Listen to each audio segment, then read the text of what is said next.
spiritual understanding. One of the overarching principles is reincarnation. That is to say, we've lived before, we'll live again. The problem with that is that we just don't live again. Things that we get wrong, we have to get right. That's called karma. Karma only happens in a different life, a later life.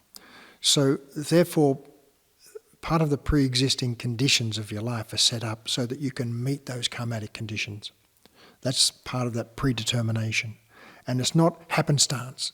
It's due to something you've done that you have to learn from a previous time, and that sets out the patterns of your life. So how can you work out what your karma is? Well, that's going to be very difficult for most people, except it'll be pretty clear to them, because what continues to confront them that they avoid and continues to go wrong is the thing they're meant to face. And the thing they want to most avoid. Avoid, exactly. We can't avoid our karma being there, we can avoid meeting it, which means we'll have to do it in another life again. There's no escape. That's the big spiritual thing, there's no escape.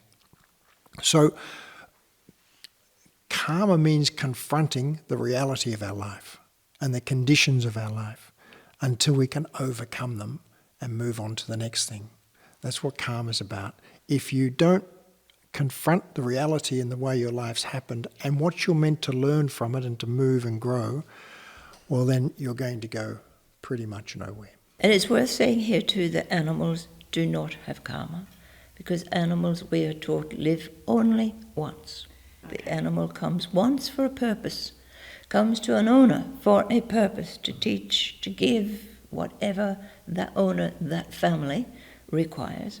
And when they pass, they pass. And unlike a human, where that period of taking your last breath and actually arriving in the spirit world can be quite a lengthy period, with animals, they're there in seconds. They're in the spirit world in seconds, in a world that is separate to the human spirit world, but connected.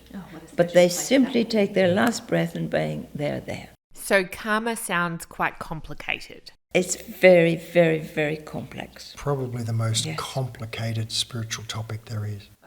If you want to know more about the other 10 spiritual values, be sure to check them out via the links on screen now. And if you want further help bringing your values into your daily life, there's a link in the description to our Spiritual Values Coaching Program. For more spiritual knowledge, remember to subscribe. Be brave. Be you. This is the Spiritual Renaissance.